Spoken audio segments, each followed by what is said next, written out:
What up, y'all, and welcome to probably a mostly boring video, but the demo is now playable for Pokemon Legends Z at Worlds right now between August 15 and 17. If you signed up for it, you can play the demo. I got some gameplay here by GameSpot. There's also Serbi, other people who've done coverage. It's gonna be mostly boring. I'm gonna go through and react to it and show you guys anything new that might be revealed.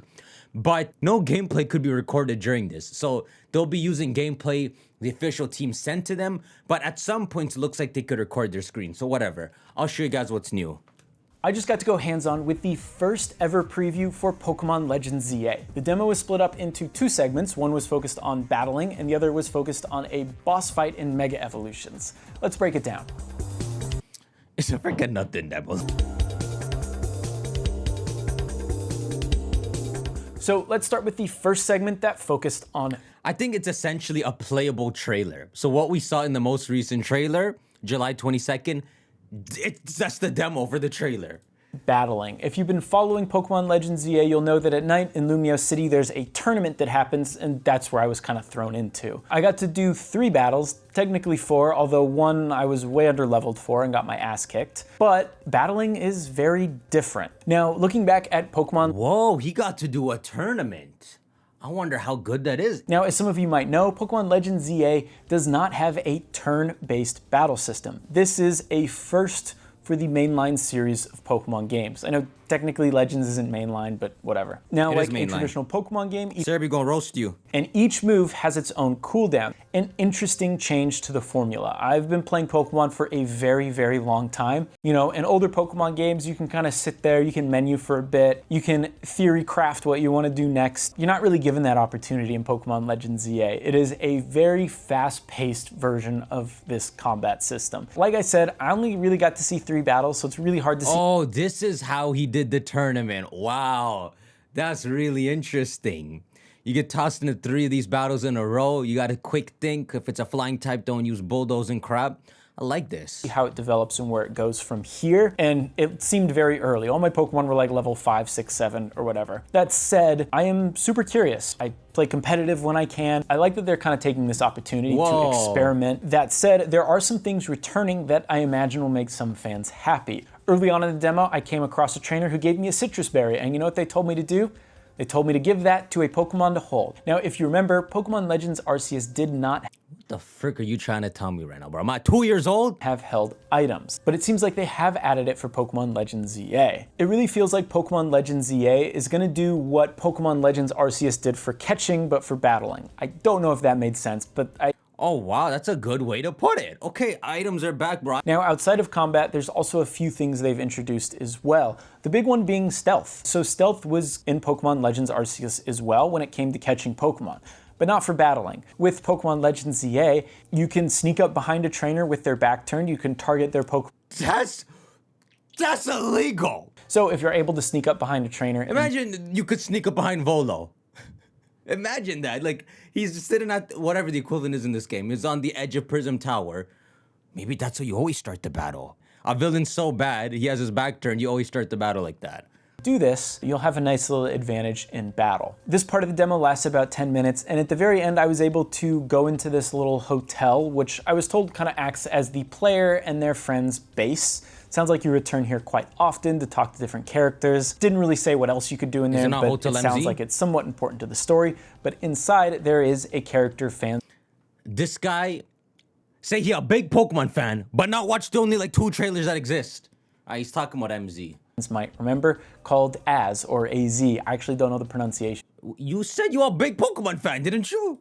Google said it's either one, but fans will remember him from the game, and one thing that took Google didn't say it was either one, AI did. You gotta stop using that crap. me off guard is he is very tall. In one scene, he's standing next to a Lucario, and he's like 3 times the size of Lucario. People know this, It's kind of creepy, if I'm being honest. And that brings us to the second part of the demo. This part focused on Mega Evolutions and a boss battle. Start of this segment, you're following Zygarde 10%. It's the dog form, I think, as it's running through Lumiose, and you need...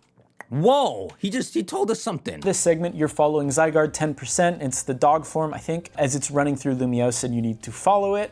Once you catch up to it, you are thrown into a battle with a Mega Evolved... Wait, so the way you run into rogue Pokemon, maybe the first time or every time, is 10% Zygarde leads you there. Dumbass, you can't do your job yourself? Absol that changed on its own. You get to use a Mega Evolve Lucario to stop it. However, Mega Evolutions work way differently than they did in previous games. It's not just tapping a button. Instead, you need to collect orbs on the battlefield that you can get by attacking the opposing Pokemon to fill a meter. Once that meter is full, you activate your Mega Evolution and your Pokemon is Mega Evolved for a short. It's a super ATB bar. There is a timer to this. It seems pretty slow, but in order to prevent the timer from dropping, you want to collect more of those orbs.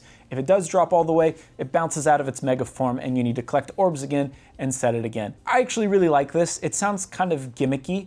Hey, props to Game Freak. They did Mega Evolution much better. That's a good way to make it work. Lots of games have done similar things, but I really liked that these orbs forced me as the player to kind of jump into the fight and start collecting orbs, even if it was dangerous. If you remember Pokemon Legends Arceus, these boss battles, you were also able to like run around the battle. You had to dodge a lot of AoE attacks. It's pretty similar here. One thing I did notice during this fight that I thought was pretty cool and kind of made me rethink Pokemon a little was Lucario had a move called Aura Sphere, and because positioning is more important, the Absol I was fighting just kind of walked out of the way. I told Lucario to use it, Lucario charged it up, and the Absol just kind of casually sidestepped it. All right, was it just randomly moving or the enemies know how to dodge? I freaking hope they dodge. Dude, if they... Don't make their AI too good, bro. You could make some Pokemon just straight unbeatable. You could give them perfect dodges. Wait, what if you could jump over like Bulldoze?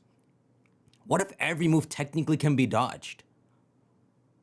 Whoa, bro. So those are both segments of the demo. However, I do want to talk about the performance and visuals a little bit because as of late, this has been pretty controversial when it comes to Pokemon games. Pokemon Scarlet and Violet infamously didn't run super well at launch. And to be honest, they didn't run super well until they finally got that Switch update a few months ago. Happy to say that I played this on a Switch 2 and it seemed to run great. It seemed like a very solid 60 frames a second from what I could tell. Lumiose City, I didn't really get to explore. I know that's... I'm gonna need your confidence, bro. This man don't know Pokemon, don't know if the game running well. Is it running well or not, bro? What do you mean it seems to run well? Who was playing? Were you playing or someone else? Probably something a lot of people want to know about. The demo I played was pretty railroaded. I had to go a very specific path. I'm really curious to see what that city is like on a grander scale. There was a moment where I was able to look at the map, zoom out. It seems like a pretty good sized map. It seems much denser than something like Pokemon Legends Arceus. Wow. That had more maps, Smaller but map. they were very spread out. Seems by far. I'd say based on what I saw of the city, it looked a little bland. It's not gonna blow you away, but to be honest, I'm really excited to see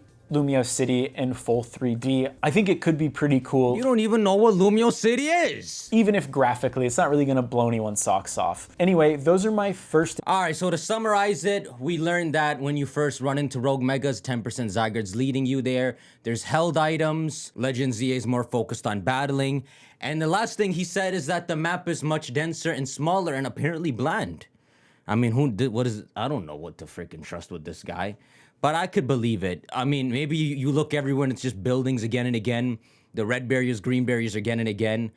Which kind of is what Lumiose is anyway. I don't know how much more they could expand it, but it's legitimate to say maybe it does look bland. I do think it's a shame they didn't like add anything worth covering in press, like a new Mega. It don't have to be a new Mega, but something that could be exciting to know. And there is a trailer that would come out at the end of Worlds. So, you know, back in 2013, this is when Mega Kangaskhan is revealed. A lot of times this is just a small trailer. So small, maybe we don't even get anything this time. But maybe that's something to look out for. And that's why we got such a simple demo. It really is just a playable version of that trailer we got. Not too much in it. I mean, we didn't... How big of a deal is it to know Zygarde's leading you to doing its work for it? Let's see what some of the comments say. The irony is that Aura Sphere in the main game bypasses accuracy. You're right. Moves like Swift... Okay. I guess there's no such thing as accuracy in this game. Oh yeah, and the last thing they mentioned is being able to sneak attack trainers. This is bloody. One thing that's worth mentioning is this one here. Someone said, well, let me just do this. Not gonna lie, but the combat looks very lackluster. Not only is it slow, the Pokemon dodging with the trainer is goofy. I don't know how this specifically works, but in the trailer it looked like you go somewhere and call your Pokemon to you and that's how they dodge. That is pretty ass. If Pokemon wanted to do it, right, you might as well, when you send out a Pokemon, you're kind of playing as the Pokemon, right? When you're using moves and you're dodging, it's because the trainer's telling you to do it, but you're controlling the Pokemon. You don't need that freaking middleman. We'll see how it actually turns out, right? Again, this demo didn't show too much. And the lack of mention of abilities, even though I guess this guy doesn't know much about Pokemon, probably means there are no abilities in this game. I just got to go hands-on. Okay, not the worst thing. Honestly, with how this could be very battle focused, the specifics of fighting an enemy, dodging their attacks, to counterpart Volo and do the complete opposite, it would be interesting if the post-game final boss, which could be different from the main game final boss, is at top of Prism Tower, but only has one Pokemon that's extremely strong, and he dodges like a god. He dodges like everything, and just bit by bit, you're trying to take it down. That's pretty cool. To counterpart Volo's 8 Pokemon team, you get an actual full boss. Maybe a boss where when you take it down to 0, it does have a second health bar, something like that. That'd be a crazy idea. This is gonna get Pokemon fans used to playing actual games, needing to dodge, not being scared when attacks are coming, you don't get a pause between every move you make. Let's see how the sales go, huh, Masuda? That's what we're waiting for. Shank that like button, let's see if there's any trailer at Worlds. I'll see ya.